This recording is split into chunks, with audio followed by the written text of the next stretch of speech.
এখানে রয়েছে কিছু হলুদ গাছ আর পান গাছ। তো গ্রামের বাড়িতে আমরা বেড়াতে আসছি, তো টুকিটাকি যতটুকু পারছি আপনাদের সাথে শেয়ার করছি। এখানে আমার মেজো কাকি পান গাছ লাগিয়েছে, তো দেখাচ্ছে আপনাদের বাড়ির ভিতরে। কই দেখি তো পান গাছ, এটা উঠাও তো, উন্নাটা উঠাও। তো পানটা আরো অনেক বড় বড় হবে, ছোট ছোট এখনো পর্যন্ত। তো যেটুকু লাগাইছে এটুকু তার হয়ে যায় খাওয়া।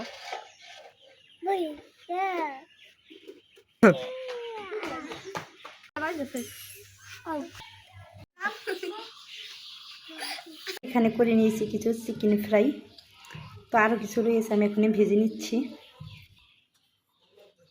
তো রান্নাঘরের অবস্থাটা আমি খুবই খারাপ অবস্থা করে ফেলছি। এখানে আমি চিকেনের পুরটা বানিয়ে নিচ্ছি।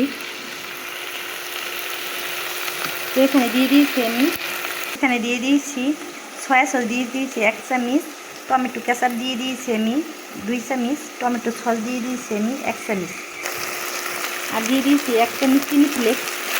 তার ভিতরে সামান্য একটু হলুদের ফাঁকি দিয়ে দিয়েছি, সামান্য একটু মরিচের ফাঁকি দিয়ে দিয়েছি। এখন আমি পুরটা বানিয়ে নিচ্ছি। তো আজকে আমি গ্যাসের চুলায় রান্না করিনি, কারেন্টের চুলায় রান্না করেছি, কারণ গ্যাসটা শেষ হয়ে গিয়েছে। এখানে আজকে আমি রান্না করছি চিকেন ক্রিস্পি রোল। অন্য আরেকদিন দেখাবো আমি ভেজিটেবল রোল, যদি আপনারা দেখতে চান।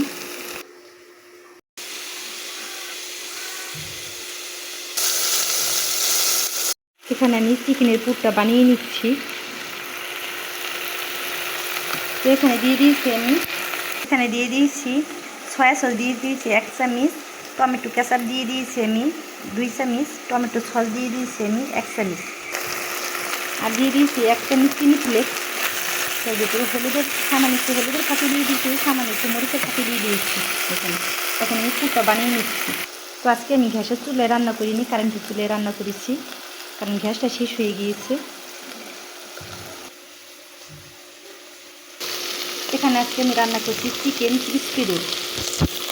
অন্য আরেকদিন দেখাবো আমি ভেজিটেবল রোল, যদি আপনারা দেখতে চান। এখানে করে নিয়েছি কিছু চিকেন ক্রিস্পি রোল।